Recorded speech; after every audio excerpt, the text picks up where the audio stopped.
Hello and welcome back to the Psychodynamic Psychology podcast. If you're new here, my name is Alina. I'm a German psychoanalyst in training, and on the internet, I like to share what I read, what I learn, what I find interesting, all in the realms of psychoanalysis, psychodynamic psychology, and the like.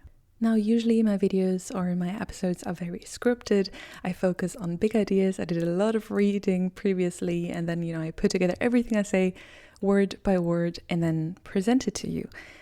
But today I want to try something else. Today I really just want to take you along as I reflect on four psychodynamic books I read in July. What they were about, what I thought about them, sharing some quotes that I like, some off-the-cuff random associations, whatever comes up, I don't know yet.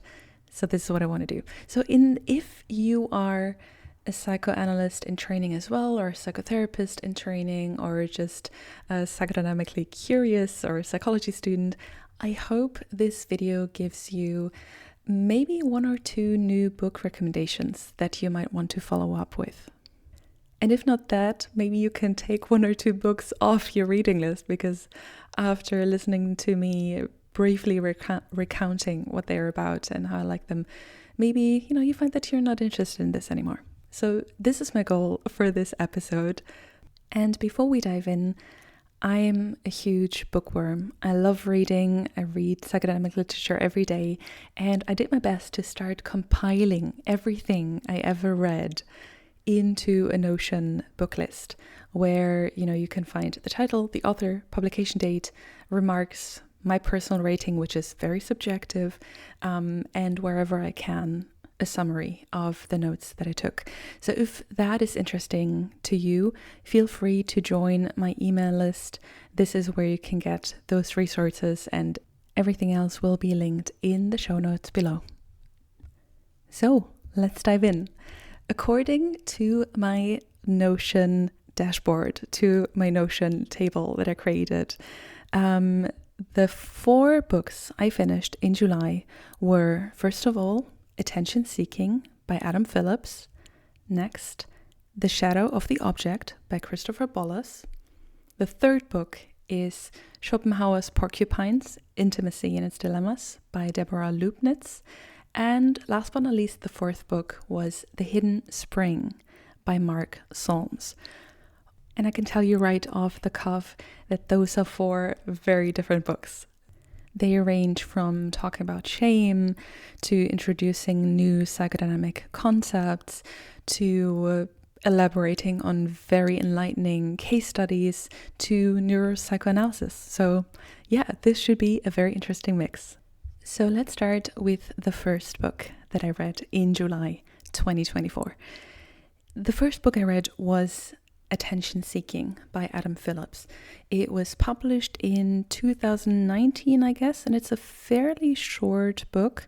I would need to look up the pages, but yeah, it's only 144 pages. So it can be a very quick read if you're looking for something that is just, very light. And yeah, it's a book that is divided into three parts. The first part is attention seeking, then shame and attention, and lastly, vacancies of attention. I got introduced to this book by one of my patrons. I have a little book club over on Patreon if you're interested in that. And in the month of June, we were talking about one book where we ventured into the topic of exhibitionism, shame, the desire to be seen, and so on. And one of the patrons linked a video for me where Adam Phillips talked about this specific book that he wrote. And after I watched that little interview, I really enjoyed it. I decided to buy the book because it's also fairly inexpensive, which is nice because usually psychodynamic books cost almost a fortune. And so I started reading it. And I think I can make quite a clear distinction. If you haven't come across the writing of Adam Phillips before, I can really recommend his essays. You can find some of his essays for free online. One of them is called Against Self-Criticism. Another is called On Giving Up. I can see if I can link those essays below in the show notes as well. But if you just type in Adam Phillips, Phillips with 2 L's, 1 P, and either on giving up or against self-criticism, you should find them easily. His writing is so nice. It's very pleasant.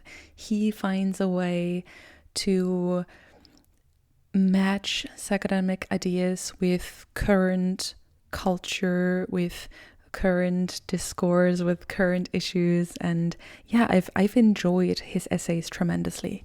And I mean, to be honest, I expected to be wowed by this book, which probably was a bit too high of an expectation on my part. And I found that I had very different responses to the 3 parts that, he divided his book into. I really enjoyed part 1 and part 2. And part 3, honestly, not really my thing. I don't know why. I just found that I kept on losing attention, which is, I guess, kind of interesting given the nature of the book. And yeah, at some point I just, I didn't finish part 3 because it was not for me, which, doesn't necessarily say anything about the quality of the book. It probably just says something about what I needed at this point, what was interesting to me at this point, what caught my attention at this point. And I mean, maybe this is just a nice little remark for anyone who's currently struggling through a book, let that be psychodynamic or not.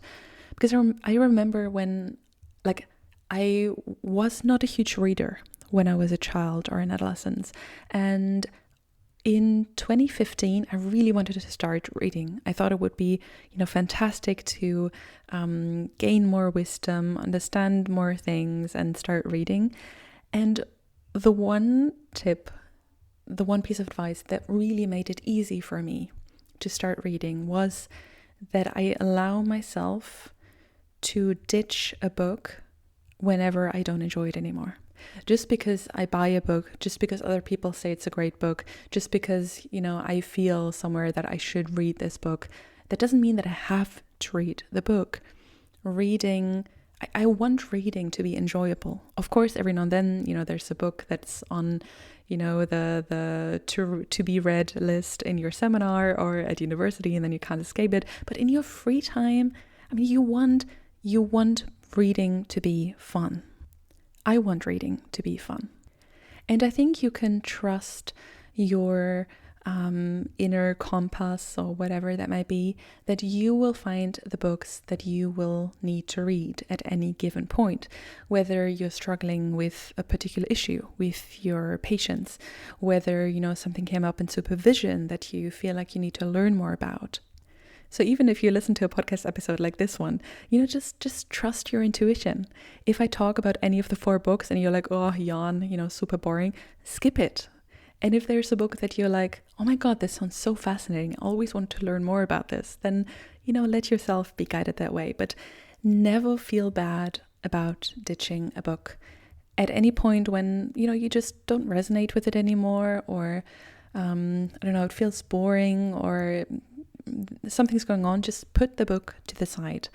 As a psychoanalyst in training, I know that I should really be reading The Interpretation of Dreams by Freud. I should really be reading this. This is the book, that's seemingly on top of the list, the one that you should read first.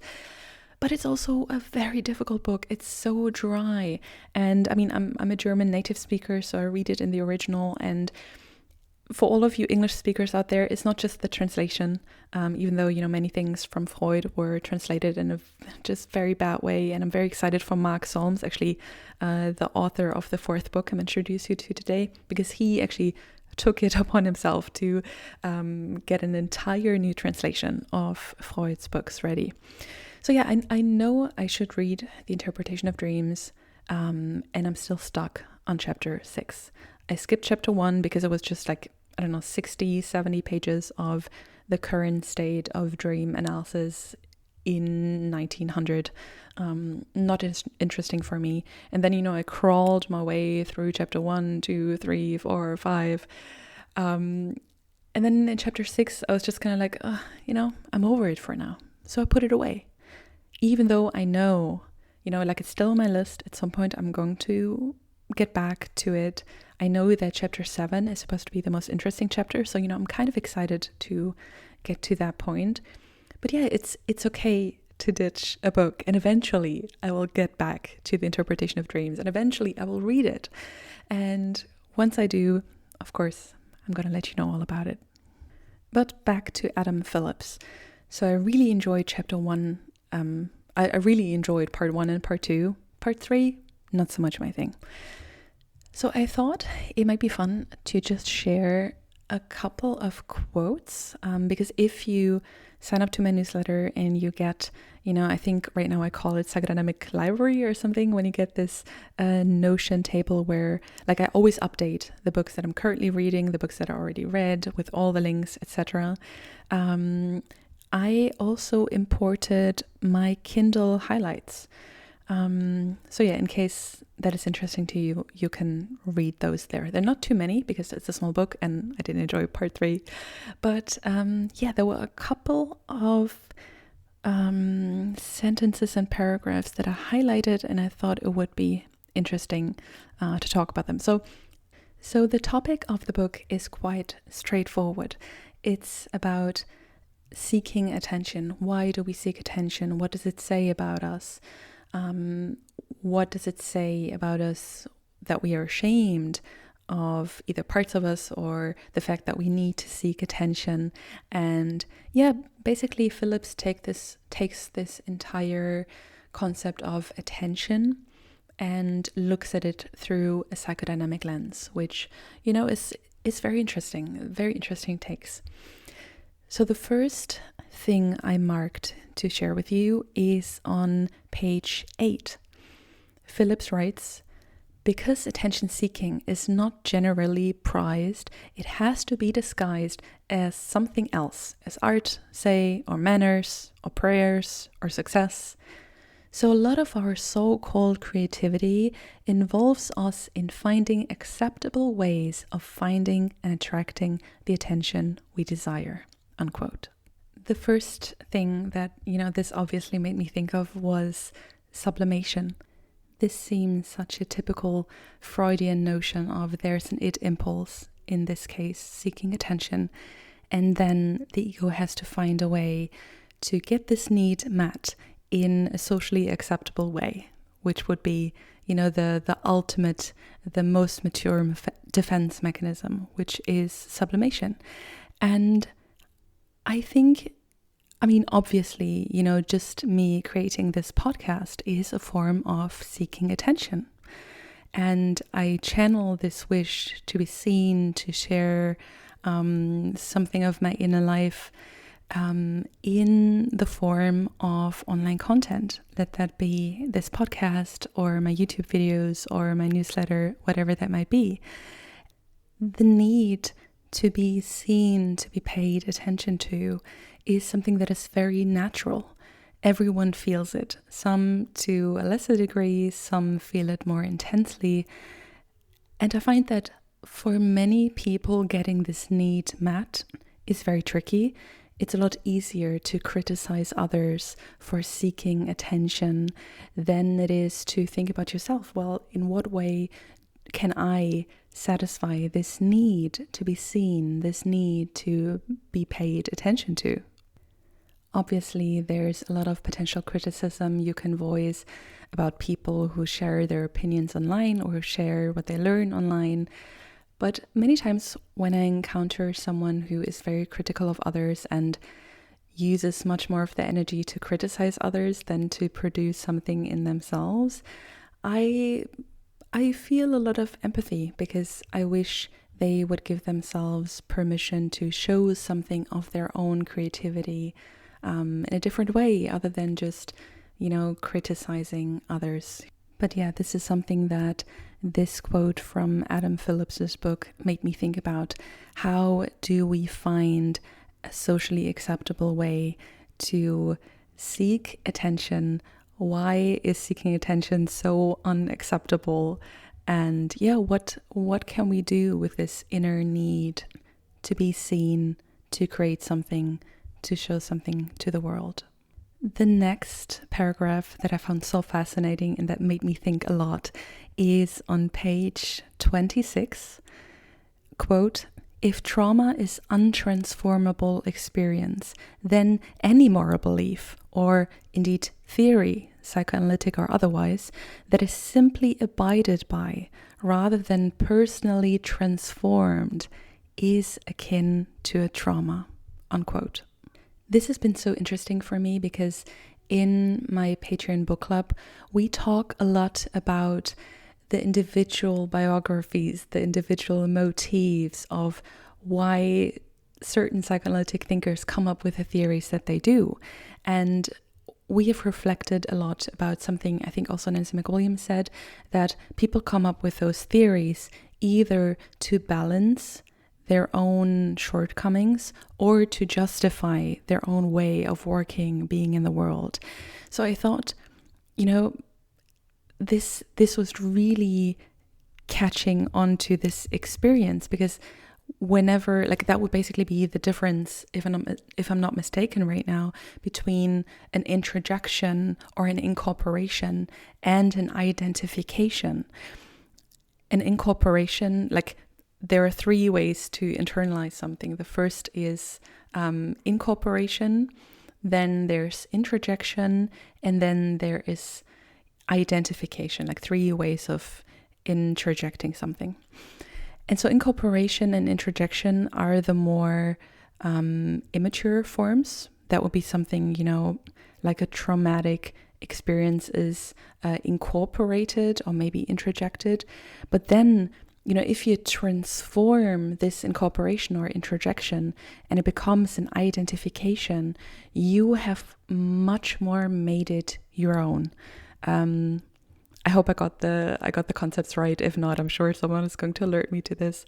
But yeah, that was something that made me think about it, especially because I read so many different psychoanalytic theories, and it's very interesting where I accept them very much as quote unquote the truth, where I'm more critical, where I combine things, where I make it my own and where I don't. So yeah, this is something that I'm still thinking about, and I thought was a very interesting passage.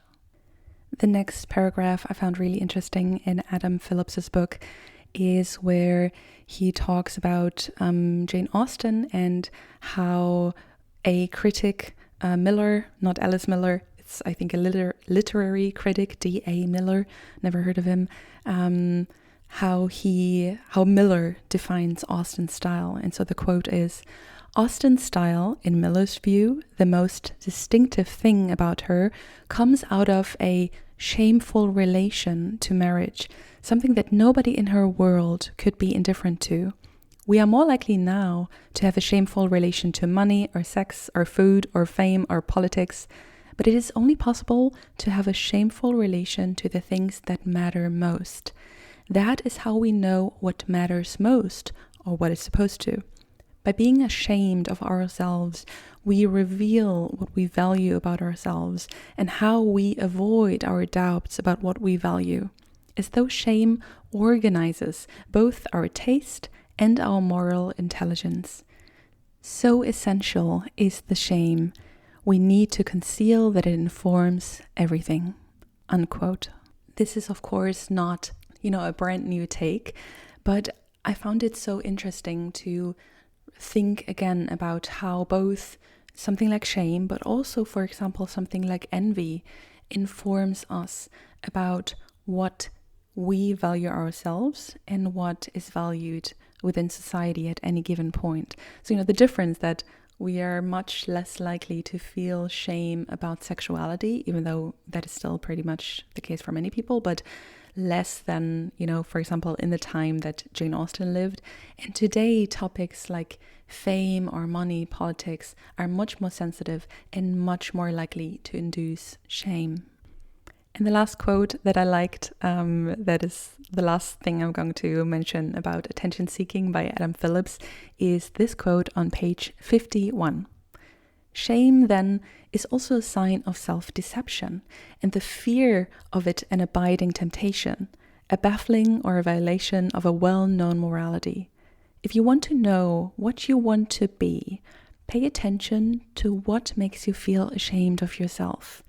It is a revelation, so to speak, of your ego ideal, who you in the fullest sense wish to be, how you would like to look. But it is also, by the same token, a revelation of an assumed self-knowledge. Someone who had no idea who they were or wanted to be could not feel shame, unquote. The next book I finished in July is The Shadow of the Object by Christopher Bollas. I've recently read this quote on X by Freya from @U2Translucence, if I pronounce that right. She tweeted, "Books are wild because one book will be a blog post some guy padded out into a book length to get consulting gigs, and another will be the culmination of the life's work of a thoughtful and curious researcher, and they'll both be priced at $24.99. This made me laugh so hard because clearly this Christopher Bollas book is the second kind. It was written in 1987 and I bought it as a normal physical book, so I have no Kindle highlights on this one. But it's clearly the summary of decades of reflecting, coming up with new psychodynamic concepts. And I think this book might actually just be the litmus test, because if you don't like psychodynamic theory or psychodynamic thinking, you will hate this book. This would be the book that would deter anyone who is not so fond of psychodynamic thinking. But if you like psychodynamic theory and you enjoy someone kind of inventing new concepts, or not inventing, discovering, uncovering, connecting, this is going to be a fun read for you, even though it's quite dense. It's not, the light read that's going to, help you fall asleep. This is really dense. So I'm going to read the blurb on the back of the book for you so that you can get a rough idea what this is about. In The Shadow of the Object, Christopher Bollas integrates aspects of Freud's theory of unconscious thinking with elements from the British object relations school. In doing so, he offers radical new visions of the scope of psychoanalysis and expands our understanding of the creativity of the unconscious mind and the aesthetics of human character. During our formative years, we are continually impressed by the object world. Most of this experience will never be consciously thought, but it resides within us as assumed knowledge. Bollas has termed this the unthought known, a phrase that has ramified through many realms of human exploration, including the worlds of letters, psychology, and the arts. Aspects of the unthought known, the primary repressed unconscious, will emerge during a psychoanalysis as a mood, the aesthetic of a dream, or in our relation to the self as other. Within the unique analytic relationship, it becomes possible, at least in part, to think the unthought, an experience that has enormous transformative potential. So Bollas really focuses on the very, very early years, the first few months, where what he calls the unthought known, and in broader psychoanalytic theory is known as the primary repressed unconscious, where this emerges. So there's the difference between are we in a stage of development where we have language, where we have thinking, where we have memory, or are we in a stage of development where we don't? And Bollas is really much centering this theory in this first developmental stage where we cannot yet, put things into words. We cannot yet remember. We cannot yet think properly in the way that, we define thinking. And so there's a difference between the dynamic unconscious that is repressed in a Freudian sense, where it would be, memories that were unpleasant, thoughts that are not allowed, impulses that are forbidden, but for that to happen, you need to have some sort of an inner world. You need to have some sort of understanding language. But what Bollas is talking about is the period where we cannot yet put things into words. This is where, whatever resides in us is pre-verbal. And so it's very impactful because it gives shape to our inner structure. But yeah, it cannot be something like, oh, like there's this uncomfortable memory that I don't want to think about, and that's why I repress it. It's something much more fundamental, pre-verbal, something that cannot be put into words. And that's why, it would much more likely come forward in a mood that is present, or, the aesthetic of a dream, or like a very basic fundamental way in which we relate to others and the selves. In the German psychodynamic way of teaching and thinking, we distinguish between structure and conflict. And so Bolas would be much more focused on the structure of the psyche. I think in the Anglo-Saxon literature, you call this like developmental deficits or something. So that would be the realm that Bolas is talking about.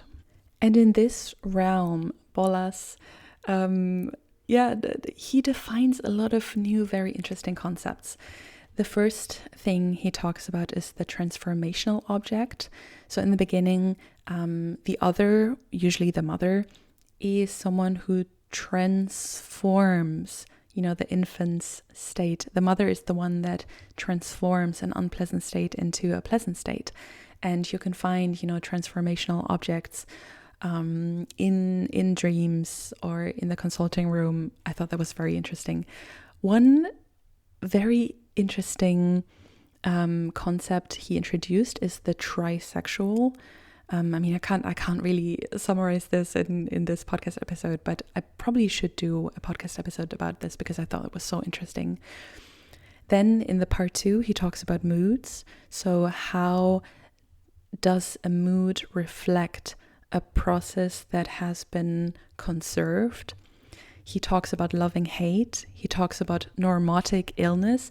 In case any of you have gotten my newsletters from a few weeks ago where it was called The Illusion of Mental Health. I will find a way to maybe put it up in a blog post and link to it or something, where Jonathan Shadler did research about the illusion of mental health. And this links directly to this concept of neurotic illness, basically the illness of wanting to be too normal to a point that it actually conceals illness. Like the attempt to be normal is a defense against underlying mental illness. I thought that was very interesting. And then he also talks about his counter concept of projective identification.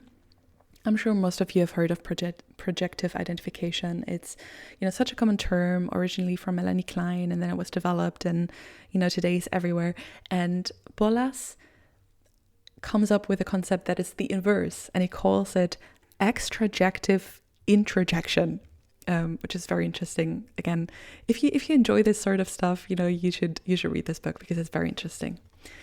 And then let me see if there is something else that I thought was interesting. I don't have the Kindle highlights, so it's a lot harder to go through this book this way. But yeah, this is the kind of book that if you like psychodynamic theory, like I didn't like every concept. Some of it was a bit too much out there. Some of it was a bit, too orthodox for me. But I thought it was so stimulating and so rich that, yeah, I can really recommend it. So on to the third book that I read in July, and that has really, it's been such a fun read. It is Schopenhauer's Porcupines, Intimacy and Its Dilemmas by Deborah Lubnitz. I think I came across this book for the first time in Nancy McWilliams' Psychoanalytic Diagnosis, which, by the way, it's my all-time favorite psychodynamic book. If there's only one psychodynamic book you will ever read, if you're a new practitioner, this is the one that you have to get. But likewise, Deborah Lubnitz's book, it's so interesting. It was published in 2002. I think it should be about 250, 300 pages. And it is in its entirety case studies. but not just case studies as in, any like dry psychoanalytic paper, or if you have read Melanie Klein, those really like disturbing case studies. It's not like that at all. It's so captivating. I think I read this book in like 2 or 3 days because I couldn't put it down. It was just so exciting. I think it's 4 case studies in total. And yeah, I really enjoy it. This is such a recommended read, especially if you're a beginning practitioner, because like we don't get the chance to be the fly on the wall on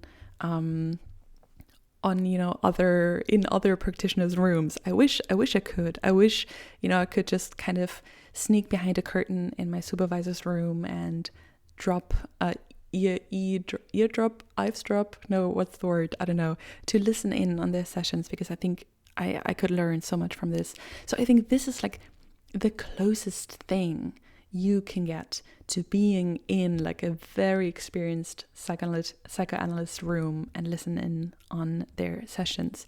I didn't really take many notes on this book.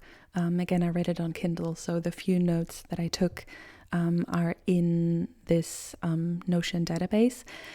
I didn't take many notes, but that's not because the book is not good. It's just, it's so captivating. It's so well narrated. She manages to combine some theory with very deep, very captivating case studies. So I ranked this, I think, a 9 out of 10 because I really, really enjoyed it. And especially if you're a beginner and also if you're an advanced practitioner, this is a must read for you. Highly recommended. And this brings us to the last book I read in July. And that is totally changing topics, something very different. It is The Hidden Spring by Mark Solms. And spring, not as in,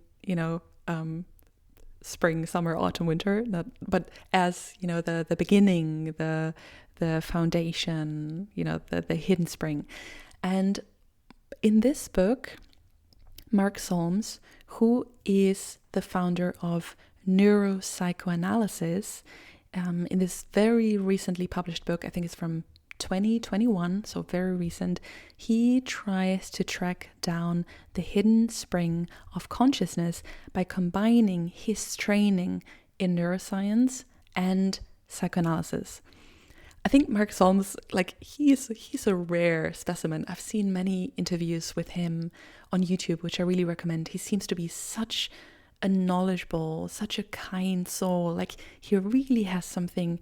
He has a very, very special, very, very sweet and yet very sincere, very wise aura about him. So I really recommend to look him up. I found him also through one of the debates that he had with Lisa Feldman Barrett about, their different ways of thinking about emotions. Very interesting, very interesting. I wish there were more discussions like this. And I really liked how Mark Solms represented himself. So he was born in Namibia. He also, by the way, recently published, or I think he's about to publish, a new translation of Freud's works. He must have been also growing up speaking German then, I think. I don't know if, I've never heard him speak German, so I don't know if it's his mother tongue as well, besides English, whether he grew up bilingual. But yeah, he is one of a kind. I mean, imagine having a neuroscience who's also a trained psychoanalyst. Like, that's a rare combination. And Solms put those two disciplines together and founded the discipline of neuropsychoanalysis. He basically took a project of Freud's, which I don't remember right now if it was from 1885 or 1895. It was something like the psychology of a scientific project or something, where Freud, who was also like a neuroscientist or like a neuroscientist at that point in time, who basically said, okay, we don't yet have the necessary methods to really study the brain. So I'm going to basically invent psychoanalysis as a way to study the brain while, I'm still waiting to get the methods to prove what I think what my theories think the mind is like or how it functions. Very, very, very simplified, probably wrong here and there summary of what he's trying to do or where he started. But that's what I got from the book.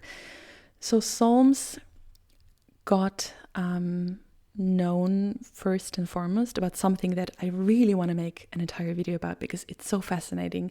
He began studying the neurobiology of dreams and basically proved that Freud was right. Freud saw dreams as wish fulfillments, and the neuroscientific community tried very much to, take the psyche out of neuropsychology and was just, trying to get rid of Freud. Like, it was really annoying, like, don't want to deal with this unconscious, like, soul, mind kind of stuff. Like, we want to focus on the brain.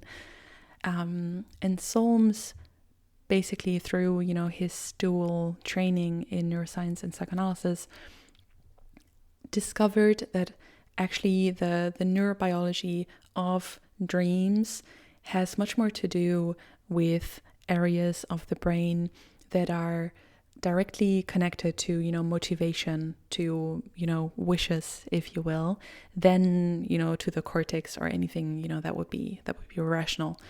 I need to do, again, more deep reading and summarize this properly, but yeah, these are just like my three rambly, not yet well put together ideas that I got from reading Solms' book. If all you care about is this neurobiology of dreams, you can read the first 2 chapters. That's basically where he lays out how he took it upon himself to study the neurobiology of dreams, the different stages that he went through, his results and everything. Super, super interesting.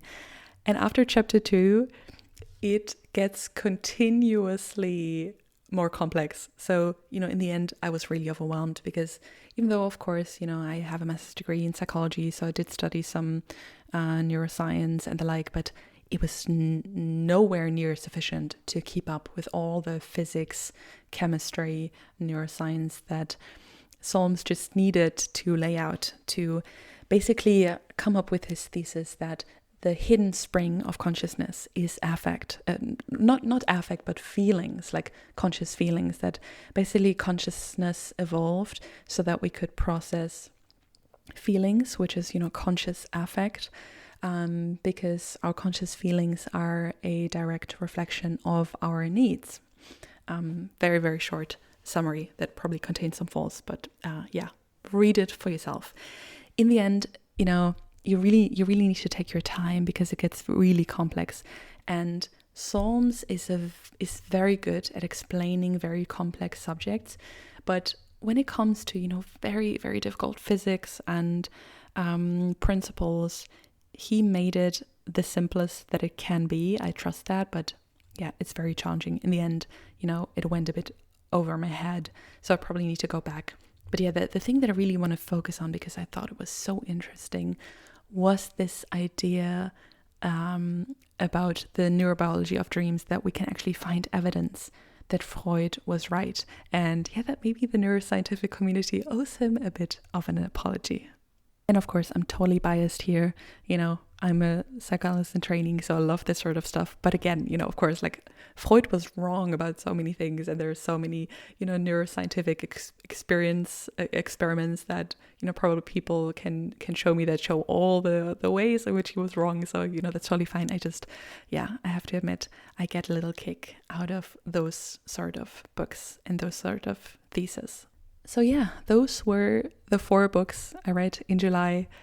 Very diverse, from, more sort of popular Phillips, attention-seeking, to very complex, being invited into the mind of a brilliant psychodynamic thinker such as Bollas, who lays out, various new ideas in his book, The Shadow of the Object, to, again, very beginner-friendly, case study heavy, very engaging, valuable read for beginners, to, totally different field in psychodynamics, which is neuropsychoanalysis, with the hidden spring of Mark Solms.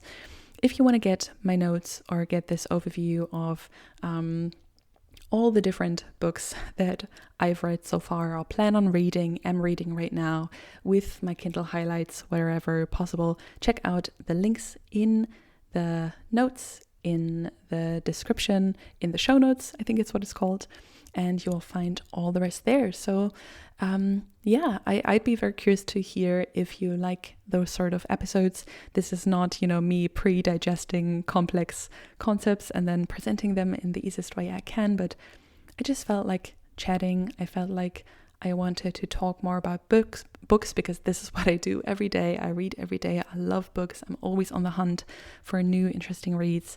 And let me know if you like those sort of episodes. I'd love to do more of them, potentially also capture a video so that I can put them on YouTube as well. But this is just another experiment to get me back into seeking your attention, into presenting that interesting ideas I find, into putting my creativity out there, hopefully for you to find one or two new books that you would be interesting to read. So thank you so much for your attention. It means a lot to me, and you'll find links to anything that might be interesting in the show notes. I'm looking forward to talking to you next time. Bye bye.